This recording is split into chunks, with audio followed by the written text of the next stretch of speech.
اپنے مرکز سے نہ چل منہ پھیر کر بہرے خدا، بھولتا ہے کوئی اپنی انتہا اور ابتدا، یاد ہے وہ دور بھی تجھ کو کہ جب تو خاک تھا، کس نے اپنی سانس سے تجھ کو منور کر دیا، کب تک آخر اپنے رب کی نعمتیں جھٹلائے گا، کب تک آخر اپنے رب کی نعمتیں جھٹلائے گا، پھول میں خوشبو بھری جنگل کی بوٹی میں دوا، بحر سے موتی نکالے صاف روشن خوشنما، آگ سے شعلہ نکالا ابر سے آب صفا، کس سے ہو سکتا ہے اس کی بخششوں کا حق ادا، کب تک آخر اپنے رب کی نعمتیں جھٹلائے گا۔ راحت میں اللہ کا شکر ادا کریں گے، ہاتھ اٹھا دیجئے انشاءاللہ۔ صبر نہیں ہوگا خودکشی کریں گے، ہاتھ اٹھائیے انشاءاللہ۔ خیر، تیار رہیے، ہم بھی جنازہ پڑھنے کے لیے تیار۔ تیسرا بڑا خوبصورت پیغام، جلدی سے مہمان آ چکے ہیں، ان کے لیے مجھے وقت فارغ کرنا ہے، آپ بہت دھیان سے سن لیں، اللہ آپ کو جزائے خیر دے، دھیان سے سنیے گا۔ اللہ کے رسول کے حوالے سے پیغام آپ کو سنانے کے لیے جا رہا ہوں، ان کی فیملی کے حوالے سے پیغام سنانے کے لیے جا رہا ہوں، اس کو دھیان سے سنیے گا۔ اللہ کے رسول نے ابو بکر سے کہا، ابو بکر، عائشہ کے اوپر انگلی اٹھ رہی ہے، تمہارا کیا خیال ہے؟ تمہاری بیٹی ہے۔ تو کہا، یا رسول اللہ میں کچھ نہیں کہہ سکتا، آپ کا جو فیصلہ ہوگا مجھ کو ہر حال میں تسلیم ہوگا۔ حضرت عثمان سے پوچھا، عثمان، عائشہ کے بارے میں، میری بیوی کے بارے میں تمہارا کیا خیال ہے؟ کہ یا رسول اللہ، آپ کی چپل میں نجاست تھی، آپ کے جوتے میں نجاست تھی، اللہ نے آپ کو مسجد میں آنے نہیں دیا، کہا پہلے جوتا اتاریے اس کے بعد مسجد میں آئیے، ایسا ہو نہیں سکتا، آپ کی بیوی ناپاک آپ کے پاک بستر پر آ جائے، ہو نہیں سکتا۔ حضرت علی سے پوچھا، علی تم کیا کہتے ہو میری بیوی کے بارے میں جس پر انگلی اٹھ رہی ہے؟ کہ آپ کے جسم پر کبھی مکھی نہیں بیٹھی، آپ کے پاک بستر پر کوئی ناپاک عورت بیٹھ نہیں سکتی۔ حضرت عمر سے پوچھا، عمر تم کیا کہتے ہو عائشہ کے بارے میں؟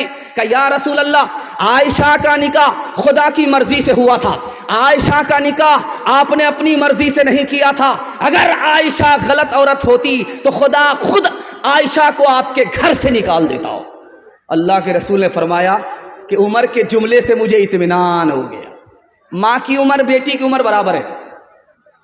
آپ کہیں گے کہ ماں کی عمر بیٹی کی عمر دونوں برابر کیسے ہو سکتی ہے؟ ماں سوتیلی ہے، بیٹی سوتیلی ہے، بیٹی کا نام فاطمہ، ماں کا نام عائشہ، دونوں کی عمر برابر، لیکن سوتیلا سلوک نہیں ہے، سہیلی جیسا سلوک ہے۔ ماں دل کی بات جوان بیٹی سے کہہ دیتی ہے، جوان بیٹی دل کی بات ماں سے کہہ دیتی ہے۔ ماں کی مجلس میں فاطمہ مسکراتی ہے، تو عائشہ نے کہا، بیٹی بے موقع کیوں مسکرا رہی ہو؟ کیوں ہنس رہی ہو؟ ہنسنے کی کوئی وجہ نہیں تو کیوں ہنس رہی ہو؟ کا خیال آیا۔ کا کیا خیال آیا؟ کہ میں تو رسول اللہ کی بیٹی ہوں، آپ تو ابو بکر کی بیٹی ہو۔ سمجھ میں آ گیا کہ بیٹی کو فخر ہو رہا ہے، ادب بھی دینا ہے، حوصلہ بھی دینا ہے۔ تو عائشہ نے کہا کہ بیٹی تم نے سچ کہا، اسی نبی کے صدقے میں ہمیں ایمان ملا، اسی نبی کے صدقے میں ہمیں قرآن ملا، اسی نبی کے صدقے میں اسلام ملا، لیکن بیٹی مجھے بھی ہنسی آ رہی ہے۔ اب بیٹی کے کان کھڑے ہوئے کہ ماں کو کس بات پر ہنسی آ رہی ہے؟ تو کہا کہ بیٹی ایک وقت آئے گا تو مر جائے گی، قبر میں پہنچے گی، ایک وقت آئے گا میں بھی انتقال کر جاؤں گی، قبر میں پہنچوں گی، جب تیرے حق میں فیصلہ ہوگا قبر سے نکل کر کے تو جنت میں جائے گی، جب میرے حق میں فیصلہ ہوگا قبر سے نکل کر کے میں جنت میں جاؤں گی۔ لیکن بیٹی مجھے ہنسی اس بات پر آ رہی ہے کہ جب تو جنت میں جائے گی تیرے ہاتھ میں علی کا ہاتھ ہوگا، بیٹی جب میں جنت میں جاؤں گی میرے ہاتھ میں رسول اللہ کا ہاتھ ہوگا۔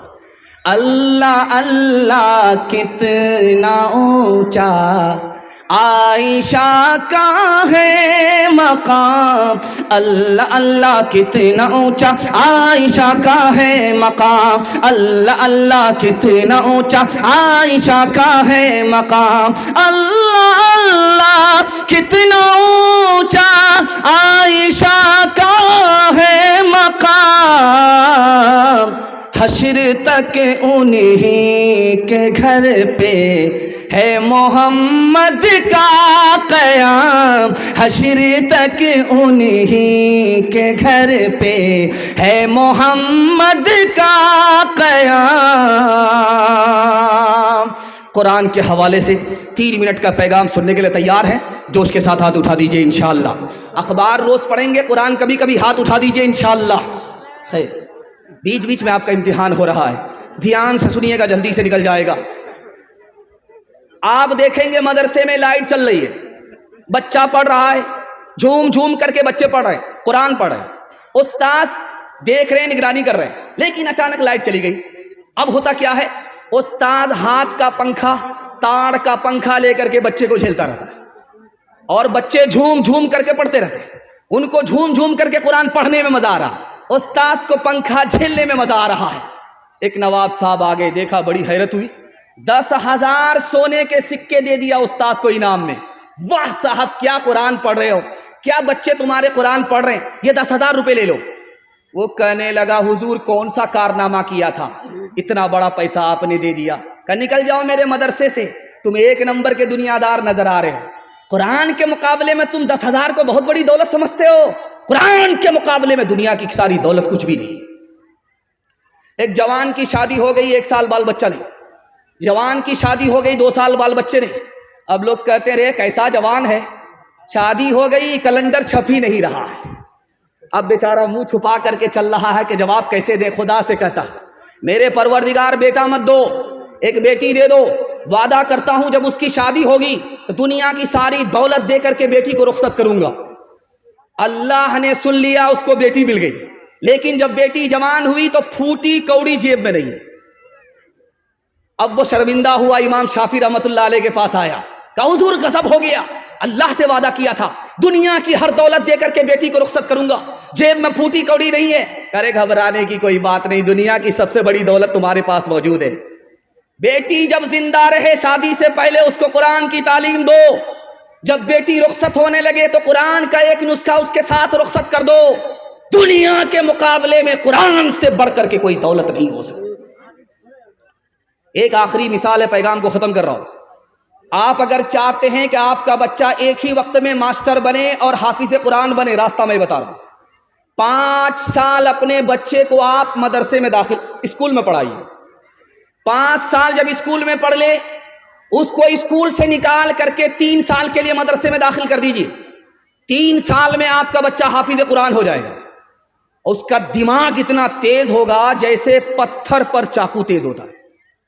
یہ 3 سال کا جو گیپ ہوا ہے، آپ اس کو ٹیوشن کرائیے، گارنٹی ہے یہ بچہ سب سے آگے نکل جائے گا اور سارے بچے کو یہ پیچھے چھوڑ دے گا۔ جانتے ہیں کیوں؟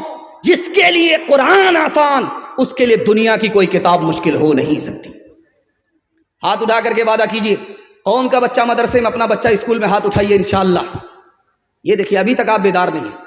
ہر دم برس رہے ہیں انوار مدرسوں میں، آ کر تو کوئی دیکھے ایک بار مدرسوں میں، ہر پل محبتوں کا اظہار مدرسوں میں، گفتار مدرسوں میں، کردار مدرسوں میں، دن بھر تلاوتیں ہیں،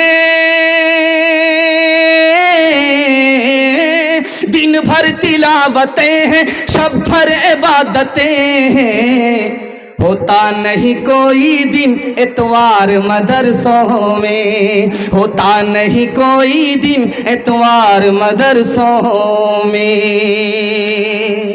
بڑا خوبصورت جلسہ تیزی سے نکل گیا۔ یہ بہت چھوٹی تعداد میں، بڑی تعداد میں جوان ہے، جوانوں کے حوالے سے آپ کو پیغام دینے کے لیے جا رہا ہوں۔ ہمارا جوان 1 سال میں 10 سال کے برابر کیسے ترقی کرے گا، راز بتا رہا ہوں۔ سننے کے لیے تیار ہے جوان لوگ؟ ہاتھ اٹھا دیجئے انشاءاللہ۔ بوڑھے لوگ غلطی سے ہاتھ مت اٹھائیے گا، آپ لوگ اس دنیا میں دوبارہ جوان ہونے والے نہیں۔ بہت اچھا آپ سننے، اللہ کو جزائے خیر دے۔ دیکھیے زمانہ جو چل رہا، اتنی مہنگائی ہے کہ اللہ کے رسول فرماتے ہیں جس کے پاس پیسہ ہوگا اسی کا ایمان بچے گا۔ اس دور کے بارے میں جس میں مہنگائی آسمان کو چھو رہی ہے، اللہ کے رسول نے فرمایا جس کے پاس پیسہ ہوگا اسی کا ایمان بچے گا، جس کے پاس پیسہ نہیں ہوگا اس کا ایمان خطرے میں پڑ جائے گا۔ امام حسن بصری کہتے ہیں کہ یہ پیسہ ڈھال ہے، اس کو بچا کر کے رکھو اگر ایمان بچانا ہے۔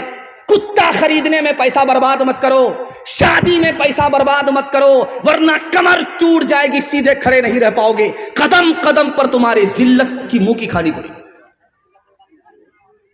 سلیمان علیہ السلام نے نوجوانوں سے کہا رات میں ٹارچ لو اور زمین پر ٹارچ مار کر کے دیکھو چوٹی چلتی رہتی ہے، دن کے اندر دیکھو چھوٹی سی مخلوق چوٹی ہے چلتی رہتی ہے، کیوں؟ اسے معلوم ہے بارش کے زمانے میں مجھے باہر نہیں نکلنا پڑے گا، اسے معلوم ہے کہ سردی کے زمانے میں مجھے باہر نہیں نکلنا پڑے گا۔ وہ کمزور مخلوق رات دن ایک کر کے محنت کر رہی ہے، روزی اکٹھا کر رہی ہے۔ چوٹی سے ہمیں سبق لینا چاہیے، اگر کل زندہ رہنا ہے تو چوٹی کی طرح آج محنت کرنی پڑے گی۔